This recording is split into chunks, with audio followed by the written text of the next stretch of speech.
त्या भक्तीला सुरुवात करण्याआधी मी लहानशी प्रार्थना करते.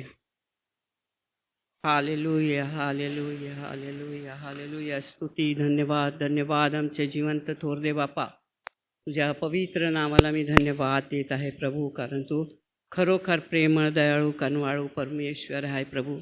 आणि तू आमच्यावर दया करतो बापा. रोज भक्तीला आम्हाला एकत्रित करतो. तुझ्या नावाला धन्यवाद देते प्रभू. ह्या वेळेला मी तुझ्या पवित्र सिंहासनासमोर येऊन नम्र होते, लीन होते. माझ्या पापांची क्षमा कर प्रभू. आणि ह्या वेळेस तुझ्या पवित्र आत्म्याच्या मार्गदर्शन तू मला दे. माझा पूर्ण ताबा तू घे बापा. तुझे वचन पवित्र आत्म्याच्या द्वारे तू होऊ दे बापा. ही लहानशी विनंती धन्य तारणारा येशू याचे गोड आणि पवित्र नावाने मागते, म्हणून तू ऐक पित्या. आमेन. तर प्रियांनो, आपण हे जे आपण पवित्र सप्ताह, जे पवित्र सप्ताह आहे, हे जे काय आहे वल्हांडण सणाचा, हे वल्हांडण सणाचा जो सण आहे ते इस्रायली लोकांसाठी अतिशय महत्त्वाचा आहे.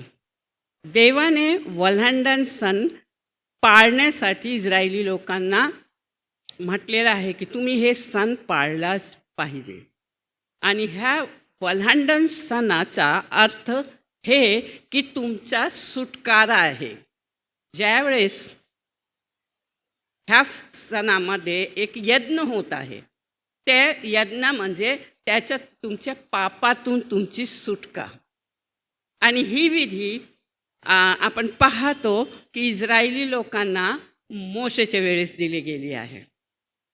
मोशेच्या वेळेस ज्यावेळेस इस्रायली लोकांना देवाने मिस्रची गुलामीतून बाहेर आणला, त्यावेळेस ज्या दिवशी त्यांना बाहेर काढायचं होतं त्या दिवशीसुद्धा एक पशु मारले गेला प्रत्येक कुटुंबातून.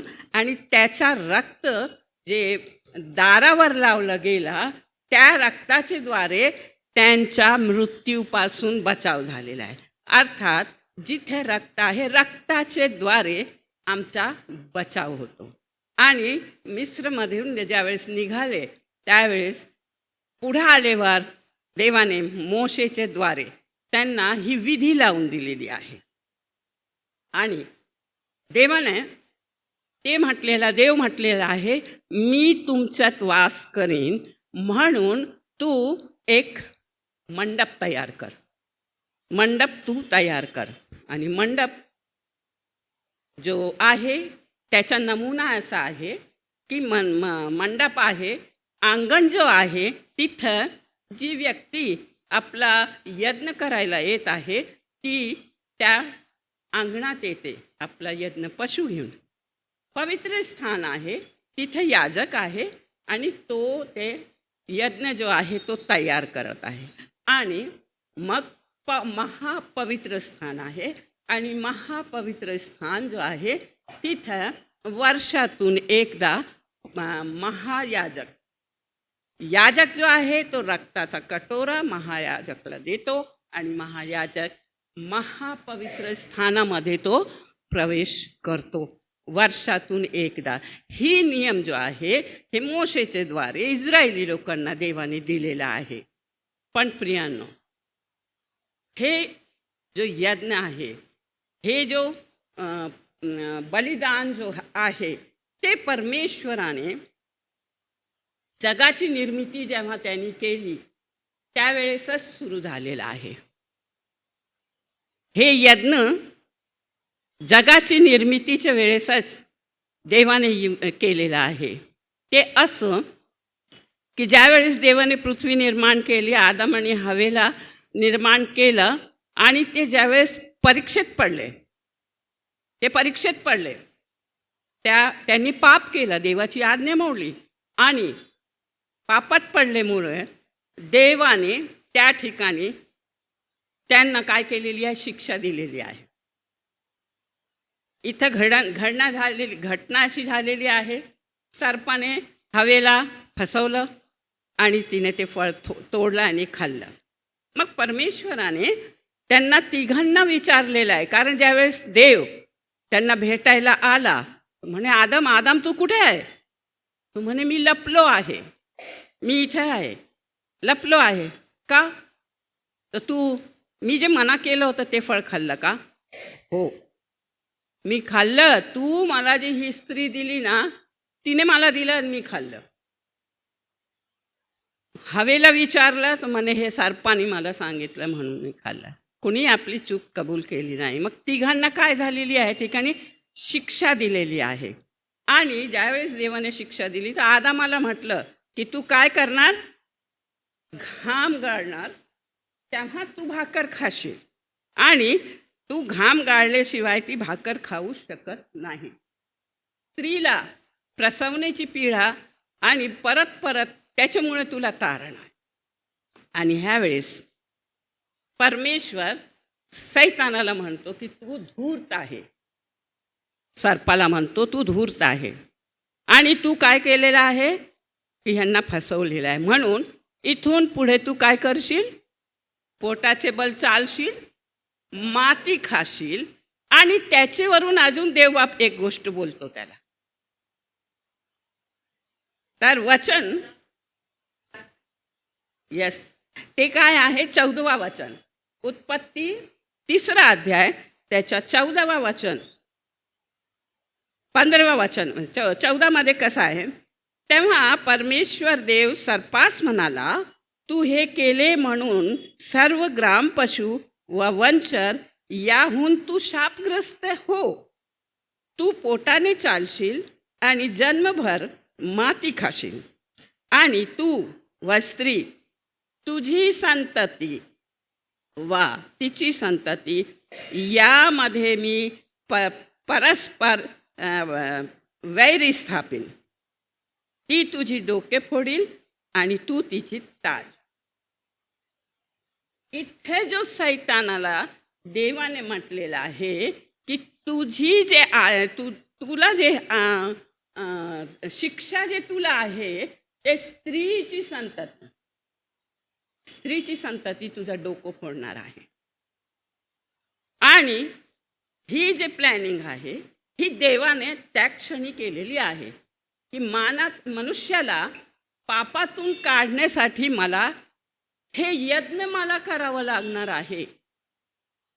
की मनुष्याला पापातून सुटका करण्यासाठी मला यज्ञ करावं लागेल. हे कुठं झालं? तो जगाची निर्मिती आहे तेव्हाच परमेश्वराला हे गोष्टी करावे लागतात. आणि तोच वलांडन सण आपण पाहतो. जग वाढलं, पहिला जग आता अतिशय पापात पडलेला आहे. देवाला त्याचा दुःख झालं, वीट आला आहे. आणि देवाने पहिली पृथ्वी पाणीने धुवून काढली. त्याला वाटलं पाप गेला. परंतु नोहाचे द्वारे परत ती पृथ्वी तयार झालेली आहे. आणि परत लोक नोहाचे पासून तर आत्तापर्यंत जे आहे लोक ते कसे आहे? परत पापात पडलेले आहे.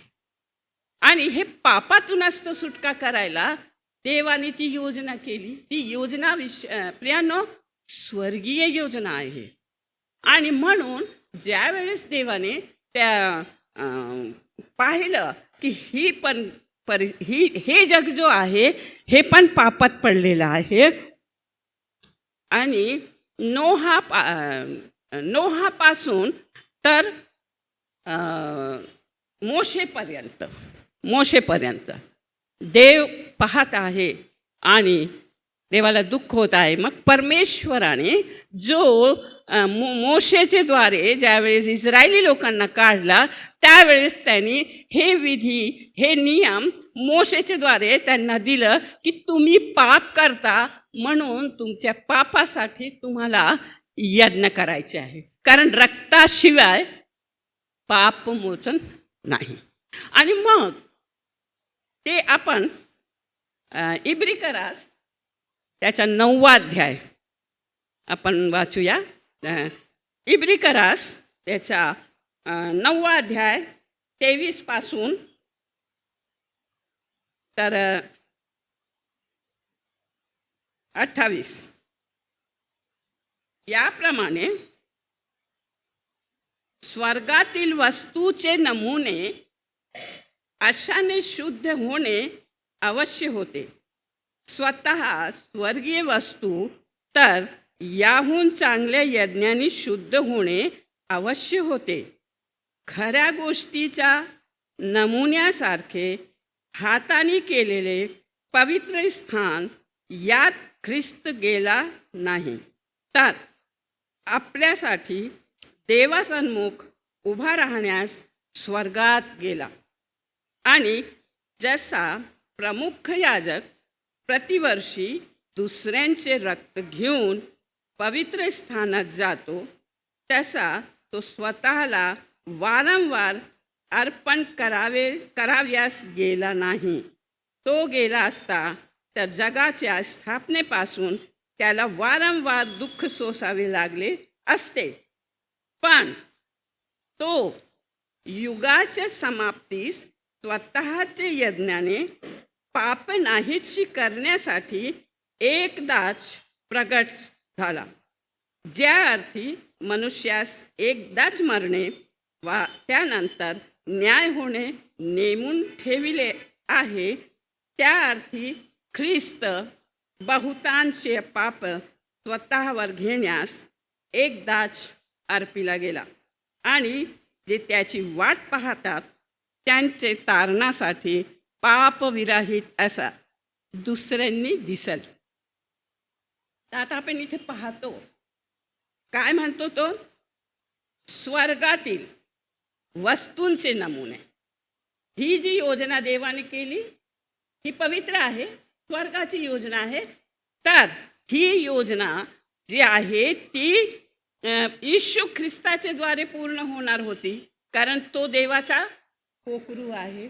आणि तो म्हणतो की जर त्या येशूला सुरुवातीलाच आणला असता तो मग जो शेवट आहे त्यांचा काय. म्हणून देवाला इतके वर्ष त्याची वाट बघावी लागली. मग दरवर्षी मग त्यांनी काय केलेलं आहे, त्यांना नियम दिलेला आहे. येशू ख्रिस्त जर आला असता तर वारंवार त्याला मरावं लागलं असतं. पण देवाची इच्छा आहे एकदाच मरायची, एकदाच मरायचे आहे. आणि मग तो यज्ञ देवाने त्यासाठी येशू ख्रिस्ताची निवड जो केलेली आहे ते आपण 10व्या अध्यायाच्या सुरुवातीला पाहूया की तो काय म्हणतो. तर मग ज्या भावी चांगल्या गोष्टी आहेत त्यांची छाया नियमशास्त्रात आहे, त्या गोष्टींचे वास्तविक स्वरूप ह्यात नाही. म्हणून देवाजवळ येण्यास प्रतिवर्षी निरंतर अर्पिलेल्या त्याच यज्ञाने पूर्ण करण्यास ते कधीही समर्थ असत नाही. ते समर्थ असते तर एकदा शुद्ध झालेल्या उपासकास यापुढे पापभाव नसल्याने ते यज्ञ करणे बंद झाले असते, बंद झाले नसते काय, परंतु ते यज्ञ वर्षानुवर्ष पापांची आठवण देतात. कारण बैलांचे व बकऱ्यांचे रक्त ह्याच्या योगे पापे दूर व्हावी हे अशक्य आहे. यास्तव तो जगात येते वेळेस म्हणाला. तर प्रियानो, ही जी योजना सुरुवातीला जगाची निर्मितीच्या वेळेस योजना झाली आहे, ती त्या योजना आहे ते इथे जे म्हटलेलं आहे की येशू ख्रिस्त जो आहे युगाची समाप्ती. आता पृथ्वी 4000 वर्ष झाले येशू ख्रिस्तापर्यंत. तोपर्यंत हे यज्ञाची विधी जो देवाने योजली आहे ती योजनेची त्याने काय केलं, नमुना म्हणून कोणाला दिलेला आहे, मोशेला दिलेला आहे. कारण तुमच्या पापाची तुम्हाला क्षमा मिळावी म्हणून तुम्ही काय करावा की त्याचा तो वास्तविक रूप नाही आहे पण हाताने केलेलं मंडप त्यांनी दिलेला आहे. आणि तो काय म्हणतो की जे वचन 10व्या अध्यायाचा जो दुसरा वचन आहे, पहिल्या वचनामध्येच आहे, तर मग ज्या भावी चांगल्या गोष्टी आहेत त्याची छाया नियमशास्त्रात आहे. त्या गोष्टीचे वास्तविक स्वरूप ह्यात नाही. कारण देवाजवळ येण्यास प्रतिवर्षी निरंतर अर्पिलेला त्याची यज्ञताची पूर्ण करण्यास ते कधी समर्थ. कारण हा जो यज्ञ चालू आहे दरवर्षी कितीतरी जनावरं मेले आहेत. मनुष्य काय करतो, आपले पापाची क्षमेसाठी वर्षातून त्यांना नियम आहे, एकदा तुम्ही यरूशलेमेत जा, तुमचा यज्ञ करा, आणि ते वर्षानुवर्ष चाललेलं आहे. पण त्या रक्ताने मनुष्याची शुद्धता झालेली नाही आहे. प्रथम रक्तामध्ये सामर्थ्य पाहिजे, पण जनावराच्या रक्तामध्ये तो सामर्थ्य नाही. म्हणून वर्षानुवर्ष त्यांना आठवण येते आहे, मी पाप केलं आहे, मी यज्ञ करायला पाहिजे, रक्त तो सांडलाच पाहिजे. पण त्या रक्ताचं काय अर्थ, त्याने तर झालेली नाही. पण नियम आहे, स्वर्गीय नियम आहे, म्हणून ते चाललेलं आहे. आणि म्हणून ती दुसरे वचनात काय म्हणतो, असे समर्थ असते तर एकदाच शुद्ध झालेले उपासकास यापुढे पाप नसलेले यज्ञ करणे बंद झाले नसते काय. परंतु ते यज्ञ वर्षानुवर्ष चालू आहेत, पापांची आठवण देतात. कारण बैलाचे व बकरेचे रक्त याच्या योगे पाप दूर व्हावी हे अशक्य. यास्तव तो जगात येते वेळेस म्हणाला.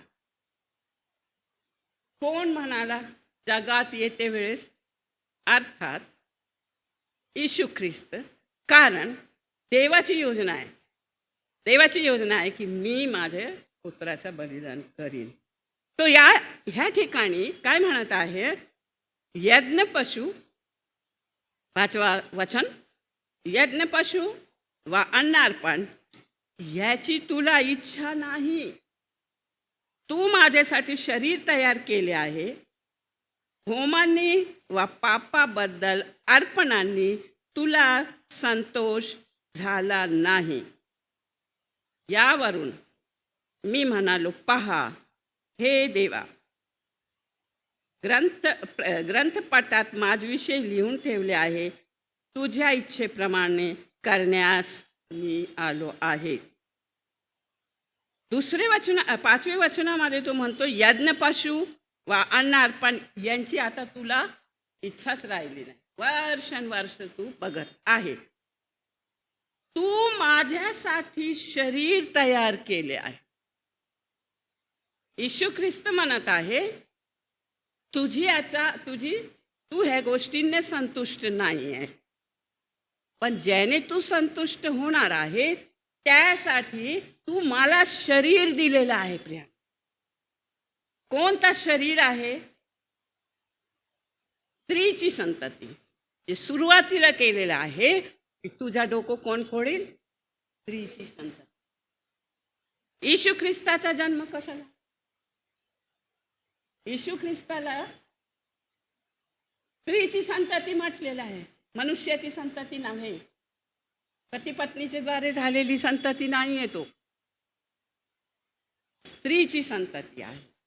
आणि तो जो स्त्रीची संततीचा शरीर येशूला दिलेला आहे, येशू ख्रिस्त काय म्हणतो, तू माझ्यासाठी जो शरीर केलेला आहे ते शरीर घेऊन मी आता तुझी आज्ञा पूर्ण करायला आलो आहे, नाही का. यावरून मी म्हणालो, पहा हे देवा, ग्रंथपटात माझ्याविषयी लिहून ठेवले आहे, तुझ्या इच्छेप्रमाणे करावसाठी मी आलो आहे. प्रियानो, योजना सुरुवातीला झाली. येशू ख्रिस्ताचा जन्म कुठे झालेला आहे? ते येशू ख्रिस्ताचा जन्म इथे 9व्या अध्यायाचे 26व्या वचनामध्ये आपण पाहतो ना. तो गेला असता तर जगाच्या स्थापनेपासून त्याला वारंवार दुःख भोगावे लागले असते, पण तो युगाच्या समाप्ती, आता युगाची समाप्तीची वेळ आली आहे आणि देवाने आपल्या पुत्राला ह्या पृथ्वीवर पाठवलेला आहे. आणि तो आता जो पुत्राला पाठवलेला आहे, येशू ख्रिस्ताला पाठवलेला आहे, येशू ख्रिस्त म्हणत आहे की मी तुझी इच्छा पूर्ण करायला आलो आहे. आणि हे जो वलांडन सण चालू आहे, हा जो यज्ञाचा जो वल्हांडण सण जो विशेष आहे की ते पाप विमोचनसाठी त्याच्यात यज्ञ व्हायचे आहे. म्हणून प्रभू येशू ख्रिस्त ह्यावेळेस इकडे आले. आपण पाहतो प्रभू येशू ख्रिस्ताचा वय किती आहे. प्रभू येशू ख्रिस्त 33.5 वर्ष जीवन जगला. 33 वर्ष तो त्या मंदिरात गेला नाही प्रिय. तो मंदिरात गेला नाही म्हणजे असं की यज्ञ घेऊन नाही गेलेला आहे. सण त्यांनी पाळले आहे. दरवर्षी तो मंदिरात जात आहे, म्हणजे यरुशलेमेत जात आहे. परंतु 33 वर्ष त्यांनी ते फसाचा पर्व केलेला आहे. पण आत्ता जो त्यावेळेसचा सण आहे, ज्यावेळेस येशू ख्रिस्त यरुशलेमेमध्ये गाढवावर बसून आलेला आहे, वचन एक एक तो पूर्ण करत आहे. ठावळाच्या रविवारी हे सियोनेची कन्या तू आनंद कर, गजर कर, कारण तुझा राजा गाढवावर बसून येत. आणि येशू ख्रिस्त ह्यावेळेस गाढवावर बसून यरुशलेमेत त्यांनी प्रवेश केलाय, कारण त्याला देवाची इच्छा पूर्ण करायची आहे. आणि म्हणून तो काय म्हणतो, वर उल्लेखल्याप्रमाणे आरंभी तो म्हणाला, यज्ञ पशु अन्नार्पणे होम वा पापाबद्दलची अर्पणे याची इच्छा तुला नाही, देवाला म्हणतोय, वा त्यात तुला संतोष नाही. नियम शास्त्राप्रमाणे जो अर्पिण्यात येतो तीही. मग म्हणाला, पहा मी तुझ्या इच्छेप्रमाणे कराव्यास आलो आहे. या दुसरे स्थापण्यास तो पहिले नाहीसे करीतो.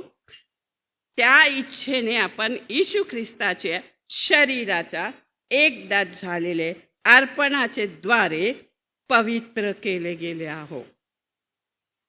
प्रत्येक याजक प्रत्येक दिवशी सेवा करीत आणि जे यज्ञ पापे दूर कराव्यास कदापि समर्थ नाही, तेच ते वारंवार करीत उभा असतो. परंतु हा पापाबद्दल सार्वकालिक असा एकच यज्ञ अर्पण देवाच्या उजवीकडे बसला आहे. आणि तेव्हापासून आपले वैरी आपले पादासन होऊपर्यंत वाट पाहत आहे. प्रियानो, आता येशू ख्रिस्ताने यरुशलेमेमध्ये प्रवेश केला. त्याला माहिती आता त्याची वेळ आलेली आहे. आज आपण तिसरा दिवस बघत आहोत. येशू ख्रिस्त आपले देवाची इच्छा पूर्ण करण्यास तो कमी करत नाही आहे. यरुशलेमेमध्ये आलेला आहे आणि त्याच्या आयुष्यात हे 8 दिवस जो आहेत अतिशय महत्त्वाचे आहेत. आणि पहिलेच दिवशी त्याने आपले पित्याचं मंदिर शुद्ध केलेलं आहे. ती तो शुद्ध केला, तो बिल्डिंग होतं. परंतु येशूची इच्छा आहे, त्याने म्हटलेलं आहे की तुम्ही देवाचे मंदिर आहात, तुमचा मंदिर तुम्ही शुद्ध करा. आणि ही सेवा तो सांगत आहे. तुमचा शरीर देवाचा मंदिर आहे, आपलं अंतःकरण शुद्ध करा. आणि तुम्ही जे आपलं अंतःकरण शुद्ध करत आहे हे आडंबराने करू नका, दिखावेने करू नका. जसा हा अंजिराचा झाड टवटवीत दिसत आहे पण त्यात फळ नाही, त्याचे तुम्ही होऊ नका, त्याचे तुम्ही होऊ नका.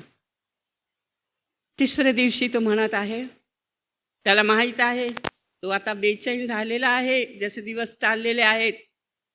तो म्हणतो मी व्याकुळ झालो आहे. आणि तिसऱ्या दिवशी तो म्हणतो, गव्हाचा दाणा जोपर्यंत मरत नाही तोपर्यंत तो फळ देऊ शकत नाही. आता त्याला माहिती आहे मला मरायचे आहे, पूर्णपणे मला मरायचे आहे. कारण पुढचे दिवस जो त्याचे आहे, उद्याचा दिवस त्याच्या आयुष्यात प्रियांनो इतका महत्त्वाचा आहे ना, त्या दिवसासाठी तो व्याकुळ झालेला आहे. आजचा दिवस त्याला तो सांगून देतो आहे की मी गव्हाच्या दाण्याप्रमाणे मी मरणार, तो मरणार, भूमीत जाणार, मेल्याशिवाय ज्यावेळेस तो उठेल तेव्हा देवाची योजना पूर्ण होणार आहे. आणि तो बेचैन आहे, तो बेचैन आहे प्रियांनो. त्याचा दिवस चाललेला आहे. खरं पाहायला गेले तर उद्याचा दिवस त्याच्या आयुष्यातला खूप महत्त्वाचा आहे, ज्या दिवशी तो धरून दिला जाणार आहे.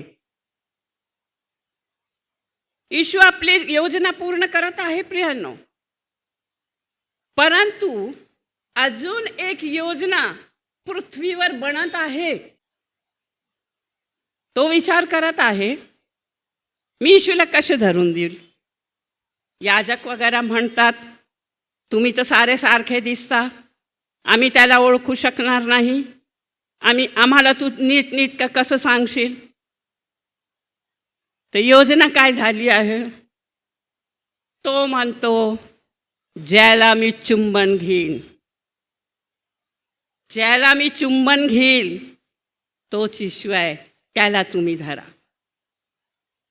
देवाची योजनेवर आपण नेहमी विचार करतो, पण ही सैतानाची योजनाकडे आपला लक्ष जात नाही प्रियांनो. आणि सैतान यहूदा इस्कारियोत आजच्या दिवशी जाऊन याजकांना भेटत आहे, मी तुम्हाला धरून देणार आहे. वाट बघत आहे की कोणत्या वेळेस मी त्याला धरून देईन.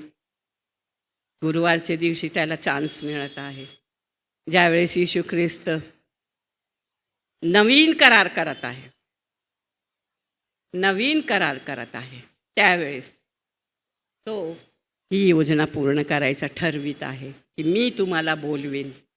आणि प्रियानो, येशू ख्रिस्त ही योजना करत आहे आणि तो आपल्या पूर्ण तयारीत आहे. जसा गव्हाचा दाणा मरणार तसं मी मरणार. मग वचन 10व्या अध्यायाचं वचन 14 आपण वाचूया. पवित्र होण्यास त्याने एका अर्पणाने सर्व काळचे पूर्ण केले आहे. येशू ख्रिस्ताचे ह्या अर्पणाने सर्व काही पूर्ण होणार आहे. पवित्र आत्माही आपल्याला साक्ष देतो ती अशी, परमेश्वर म्हणतो, त्या दिवसानंतर जो करार मी त्यांच्याबरोबर करीन तो हा, मी आपले नियम त्यांचे अंतर्यामी ठेवीन आणि ते त्यांच्या हृदयपटावर लिहीन. असे म्हटल्यावर तो म्हणतो, आणि त्यांची पापे व त्यांचे अधर्म मी यापुढे स्मरणार नाही. तर मग येथे त्याची क्षमा झाली, तेथे पापाबद्दल अर्पण नको. आता येशू ख्रिस्त देवाची योजनेप्रमाणे यज्ञासाठी तयार आहे. हे 2 दिवसाचा विषय आहे, आजचा नव्हे. परंतु येशू ख्रिस्त उद्याच्या दिवस तो काय करत आहे, नवीन करार करत. हे जो आत्तापर्यंतचा मोशेने दिलेला करार जो आहे प्रियांनो, तो करार येशू ख्रिस्त संपवित आहे. शेवटला यज्ञ जो एकदा व्हायचे आहे, तो यज्ञानंतर परत दुसरा यज्ञ नाही आहे प्रियांनो. इथे काय म्हणतो, तर मग जेथे त्याची क्षमा झाली तेथे पापाबद्दल अर्पण नको. 18वा वचन, परत तो अर्पण नको आहे आणि ते होणार नाही. शेवटचा यज्ञ प्रभू येशू ख्रिस्ताने वधस्तंभावर दिलेला आहे. आणि त्यांनी जो करार केलेला आहे, पहिला करार, यज्ञ करा, रक्त चढवा, परंतु त्याचा फायदा नाही. परंतु हा यज्ञ जो आहे, हे यज्ञ महान आहे, कारण हे यज्ञ स्वर्गाचा आहे, स्वर्गाच्या पित्याच्या लेकराचा रक्त आहे. आणि ह्या रक्तामध्ये सामर्थ्य आहे. आणि हा रक्त आमच्यासाठी, आमच्या पापांसाठी, आम्हाला तो पापमुक्त करण्यास ह्या रक्तामध्ये सामर्थ्य आहे. म्हणून जो नवीन करार केलेला गेला आहे, त्यामध्ये जेव्हा आम्ही स्वीकारतो, जो पापी व्यक्ती स्वीकारतो की येशू माझ्याबद्दल मेला, त्याच्या रक्ताच्या द्वारे मला पाप क्षमा झाली आहे, तर ती गोष्ट त्याच्या हृदयात बसती. त्याला नियमाप्रमाणे शास्त्रातून सांगावं लागत नाही, तर येशूच्या रक्ताने तो असा धुवून शुद्ध होतो की त्याच्या हृदयात शुद्ध होतो. तो म्हणतो येशूच्या रक्ताद्वारे मी शुद्ध झालो, मला दुसरे नियम नाही. येशू जे म्हणेल, येशू जसा पाहिजे येशूला, तसा मी जीवन जगेल, तसा मी पवित्र जीवन जगेल. हे प्रत्येकाचं जीवन जे आज आम्ही पाहतो की ज्यांना येशूचा अनुभव येतो, प्रियांनो, ज्यांना येशूचा अनुभव येतो त्या परत पापाकडे जात नाही. त्यांचे जीवन काय होतात? पवित्र होतात. जे चोर डाकू, त्यांचे जीवन काय होतात? बदलून जातात. हे आपण बरेचशे लोकांची साक्ष ऐकतो की जे रक्ताने, येशूच्या रक्ताने जे शुद्ध होतात ते एकदम बदलून जातात. आणि ह्या ठिकाणी येशू काय म्हणतो की मी आपले नियम त्यांचे अंतर्यामी ठेवीन आणि ते त्याला हृदयपटावर लिहीन. त्याचं जीवन येशूच्या रक्ताने शुद्ध होतो, त्याच्या हृदयात येशूचे सर्व गोष्टी असतात. तो हा नवीन करार. इथून पुढे बलिदान नाही आहे. इस्रायली लोकांमध्ये पण तो बलिदान बंद झालेला आहे पशूंचा, आणि येशूचा शेवटचा बलिदान झालेला आहे. आणि हाच वल्हांडण सण, येशूच्या आयुष्यातला शेवटचा वल्हांडण सण. 33 वर्ष तो मंदिरात जात होता, हे करत होता, पण तेव्हा त्यांनी ते केलं नाही. पण शेवटचे काळ आलेला आहे आणि ह्या वेळेस देवाने जो शरीर त्याला दिलेला आहे, हे लक्षात ठेवा. तो म्हणतो की तू मला शरीर दिलेला आहे, स्त्रीची संतती, आता मला सैतानाचा डोकं फोडायचे आहे. आणि तो यज्ञ करून सैतानाला तिथे हरवतो आणि तो परत जिवंत होतो. सैतानाला कल्पना नव्हती की शायद मृत्यूवर हा देव विजय पावेल. सैतानाने योजना केली, यहुदा इस्कारियोतला लालचमध्ये दिला आणि यहुदा इस्कारियोत इथे योजना करत आहे. आजचा दिवस आहे प्रियांनो, हे कोणाला ठाऊक नाही. 2 ठिकाणी 2 जण अगदी हे आहेत, व्याकुळ आहेत. येशू व्याकुळ आहे, त्याला माहिती आहे की मला ह्याच्यातून एक जण धरून देणार आहे. यहुदा इस्कारियोत मला धरून देणार आहे, येशूला ठाऊक आहे. आणि यहुदा इस्कारियोत योजना करत आहे की मी चुंबन घेऊन त्याला तुम्हाला देणार आहे. तो बेचैन आहे, मी कधी येशूला धरून देईल.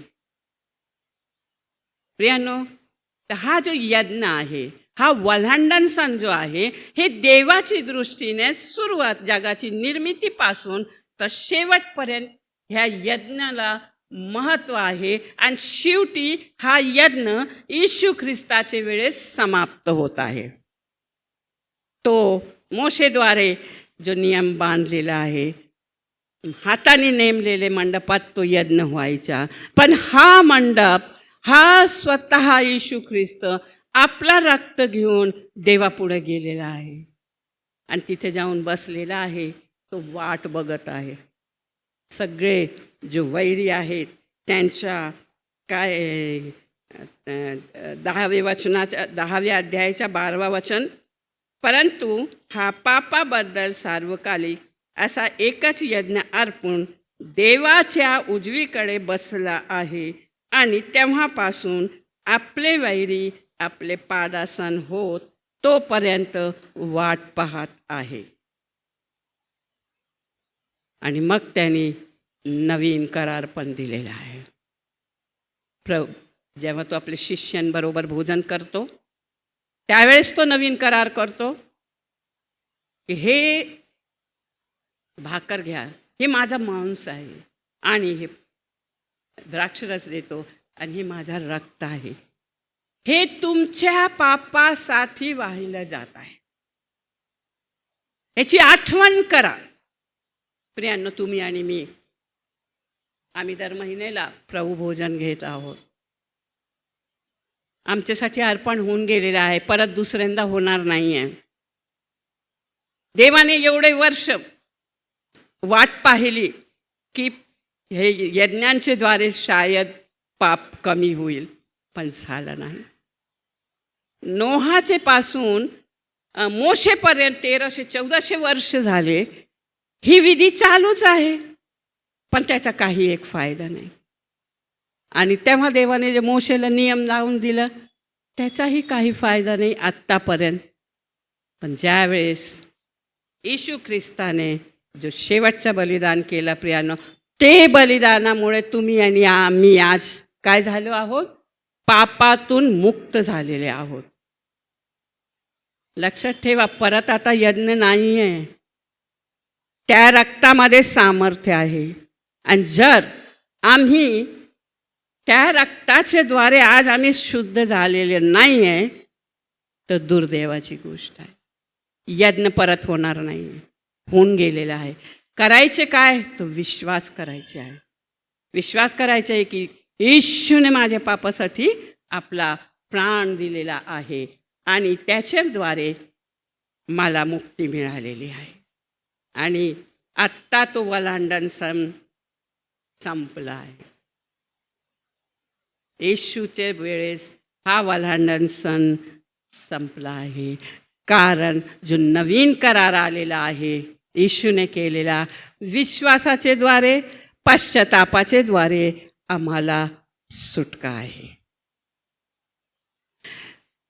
विश्वासाचे द्वारे, विश्वासाचा जो विषय आहे, मनुष्याला पटकन देवावर विश्वास करता येत नाही. पण आजही येशू ख्रिस्त जाऊन 2026 वर्ष झाले आहेत. पण त्या रक्ताचा जो सामर्थ्य जर आज आम्हाला अनुभव करायचा आहे तर आम्हाला अनुभव करायला पाहिजे. त्याच्यासाठी मी एक छोटीशी गवाही, एक छोटीशी साक्ष सांगू इच्छित आहे की एक व्यक्ती आहे सोजो थॉमस. तो मुलगा तो एक साक्ष देत आहे. तो म्हणतो, मी जेव्हा 10 वर्षाचा होतो त्यावेळेसच माझी आई वारली. मी एक छोट्याशा गावात राहणारा, आणि माझी आई गेल्यावर माझ्यावर बरेचसे प्रसंग झाले आणि ते आपण पाहू शकतो की बिना आईचे लेकरावर काय काय प्रसंग येतात. पण त्यामध्ये तो लेकरू देवाचे सानिध्यात गेला आणि तो देवाच्या सानिध्यात वाढत होता. आणि जेव्हा तो 21 वर्षाचा झाला तेव्हापर्यंत देवाने त्याच्या जीवनात बदल केलेला आहे. त्याला देवाचा खूप अनुभव आलेला आहे. मग आता त्याला वाटत आहे की मी देवाची साक्ष देत राहावा. त्याचे 2 मित्र असतात. त्या दोन्ही मित्रांना तो ख्रिस्ताची सुवार्ता सांगतो. पण त्यांना, ते जगिक आहेत, विधर्मी आहेत, त्यांना ती सुवार्ता आवडत नाही. तर एक जो आहे पहिला मोठा मुलगा, तो काय म्हणतो, त्याला राग येतो. तो म्हणतो की तू आम्हाला ख्रिस्ती बनवायला चाललाय का? आम्हाला ख्रिस्तीची सुवार्ता सांगतो का? आता इथून पुढे तू आमच्यात येऊ नको. आम्हाला माहिती आहे तू बदललेला आहे, तू आमची भाषा बोलत नाही, आमच्यासारखा वागत नाही, तू आता आमच्याशी संबंध ठेवू नको. सुजो म्हणतो ठीक आहे, तुम्हाला नाही आवडत तर मी नाही यायचो. पण एक गोष्ट मी तुम्हाला खात्रीने सांगतो, तुमच्या आयुष्यामध्ये जर काही अशी घटना घडली, तुम्ही संकटात सापडला आहात, कुठं मार्ग नाही आहे, मरण समोर आहे, जर असे संकटात तुम्ही सापडलं ना, तर तुम्ही कोणालाही हाक मारा. आणि जर कोण नाही आला तर सगळ्यात शेवटी तुम्ही येशूला हाक मारा. येशू नक्की तुमची मदत करायला येईल. एवढा माझा चॅलेंज आहे. तुम्ही सगळ्यात शेवटी येशूला हाक मारा.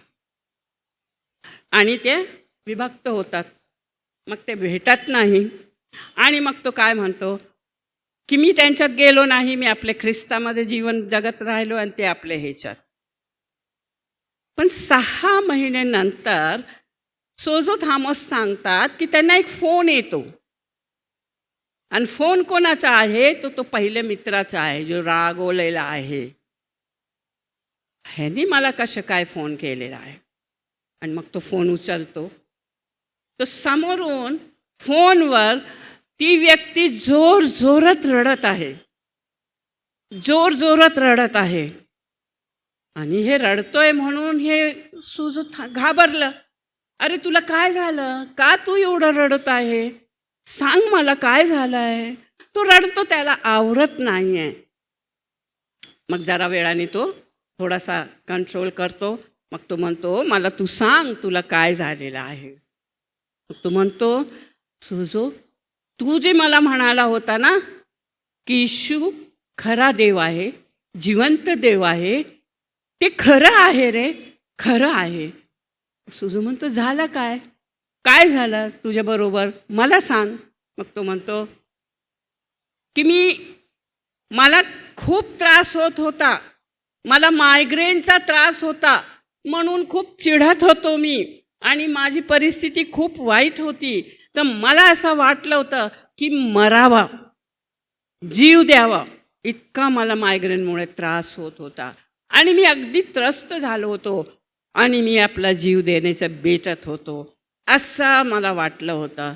आणि अशी बेचैनीमध्ये तो आपले देवांची आठवण करतो, पण कोणीही त्याची मदतीला येत नाही. आणि अशाच त्या दिवशी तो इतका त्रासलेला, तो झोपतो आणि झोपेत त्याला एक स्वप्न पडतो की एक मोठा रस्ता आहे आणि त्या रस्त्यात तो नुसता धावतोय आणि धावत त्याला तो एका खड्ड्यात जाऊन पडतो. आणि जेव्हा तो खड्ड्यात पडतो, तो खड्डा घाण आहे, चिखल आहे, घाण आहे.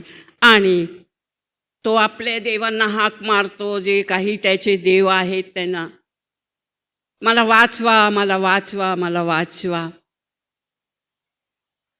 कोणी आला नाही. मग त्याला आठवलं की सुजो म्हणाला होता की जेव्हा तू अशी परिस्थितीत सापडशील तर तू येशूला हाक मार, येशू नक्की तुझी मदत करायला येणार आहे. मग तू म्हणतो, हे येशू, तू माझी मदत कर, मला ह्याच्यातून काढ. येशूला हाक मारतो आणि थोड्या वेळाने तो खड्ड्यात आहे आणि एक जोराचा प्रकाश त्याच्याकडे आलेला आहे. आणि ते प्रकाश इतका तीव्र आहे की त्याला काही दिसत नाही, त्या व्यक्तीचं तोंड त्याला दिसत नाही आहे. आणि मग ते व्यक्तीने येऊन आपल्या हातातली काठी त्याने खाली टाकली आणि त्याने ती काठी धरून त्याने वर काढलं. चिखलाने भरलेला आहे, मळीण आहे. मग त्या व्यक्तीने त्याचे सर्व कपडे धुतले, सगळे घाणेरडे कपडे काढून टाकले आणि त्याला एक पांढरा शुभ्र झगा दिला. आणि त्याला ते झगा दिल्यानंतर त्याने त्याला एका दगडावर, उंच दगडावर उभं केला. आणि उंच दगडावर उभा राहून तो व्यक्ती त्याच्या जवळ गेला. त्याने त्याच्या डोक्यावर हात ठेवला, त्याच्या डोक्यावर हात ठेवला आणि मग तो म्हणाला, मी परत येणार आहे. अशा बोलून ते व्यक्ती निघून गेलेला आहे. आणि मग हा जो आहे ते जागा होतो, पाहतो की मी स्वप्न पाहत होतो. आणि जेव्हा तो सकाळी उठला तर तो एकदम फ्रेश, एकदम तरोताजा, त्याच्या डोक्याला दुखणं नाही आहे, मायग्रेनचा त्रास नाही आहे आणि तो बरा झालेला आहे. आणि येशू ख्रिस्ताने स्वप्नात त्याला बरं करून दिलेलं आहे. आणि म्हणून तो त्याचा विश्वास येशू ख्रिस्तावर बसला. आणि म्हणून त्याने सोजोला फोन करून सांगितलं की अशी अशी घटना झाली आहे. सोजोने धन्यवाद दिला, प्रभू, मी जर त्यांना चॅलेंज करून नसता सांगितलं की येशू तुझी मदत करायला येणार आहे, तर तू माझा चॅलेंज आज पूर्ण केला नसता. मी धन्यवाद देतो की तू त्या मुलाचं जीवन बदलला. आणि तो तेव्हा त्याच्यानंतर सोजोने त्यांना एक बायबल दिला आणि मग तो बायबल त्याने 2-3 महिन्यात कितीदा तरी वाचला आणि त्याचं जीवन बदलून गेला. आजही येशूच्या रक्त, त्यात सामर्थ्य, येशूच्या नामामध्ये सामर्थ्य आहे प्रियानो, की आम्ही जो कोणी त्याच्यावर विश्वास ठेवील त्याचं जीवन बदलून जाईल. आणि तो जीवन जेव्हा बदलतो तर हा जो नवीन करार येशूने केला आहे त्यांचे हृदयात असतो प्रिया. कारण तो म्हटला मी जुना करार नष्ट केलेला आहे, मोशेचे काळचा करार मी नष्ट केलेला आहे आणि मी नवीन करार केला. तो आज 2000 वर्ष होऊन गेलेले आहे, पण तो करार मनुष्याच्या जीवनामध्ये कशा कार्य करतो? विश्वासाशिवाय नाही. पश्चाताप आणि विश्वास ह्याचेद्वारे मनुष्याचं जीवन बदलून जातो, जो प्रभू येशू ख्रिस्ताने तुमच्या आणि माझ्यासाठी करार केलेला आहे, की हा कराराचा रक्त तुमच्यासाठी दिला जात आहे. येशूने आपला यज्ञ पूर्ण केलेला आहे. येशूने आपला यज्ञ पूर्ण केलेला आहे. आता आपल्यासाठी यज्ञ दुबारा नाही आहे. 2026 झालेला आहे. शेवटचा काळ आलेला आहे. शेवटच्या काळी येशू ख्रिस्त आला, त्याच्यावरही आज 2026 वर्ष झालेले आहेत. आता समजा की जगाचा नाश होण्याची वेळ आलेली आहे. मग आम्ही जागृत व्हायचे आहे की नाही? आम्हाला जागृत व्हायचे की नाही? जर ही संधी आमच्यापासून गेली तर प्रियानो, आमच्यासारखं दुर्दैवी कोणीच नाही. सुवार्ता सांगायची आहे जसं जोजोने केलं. खात्रीने सांगा, जिवंत देव आहे, तुमचा ऐकेल, तुम्हाला हे करेल. घाबरायचं नाही, कारण जिवंत रक्त येशूच्या आमच्या बरोबर आहे. त्याने आम्ही शुद्ध झालेले आहोत. आम्हाला आमचा काम करायचे आहे. शेवटचा काळ आलेला आहे प्रियानो. माहीत नाही जिवंत आहो की नाही, माहीत नाही रात्री काय झालं तर चान्स नाही. आज ह्यावेळेस ही संधी देव आपल्याला देत आहे. पश्चाताप करायचे आहे, देवाचा स्वीकार करायचे आहे की हां, तो पवित्र रक्त माझ्यासाठी सांडला गेला आहे आणि मी माझ्या पापापासून मुक्त झालेला आहोत. देवबाप करो, आज प्रभूचा हा यज्ञ जो आहे ते पूर्ण झालेला आहे. लक्षात ठेवा, आता कुठलाही यज्ञ होणार नाही. येशूने करून दिलेला आहे, त्यावर विश्वास ठेवायची आहे आणि देवाबरोबर जाण्याची तयारी करायची आहे. देवबाप आपला सगळ्यास आशीर्वाद देव. आमेन.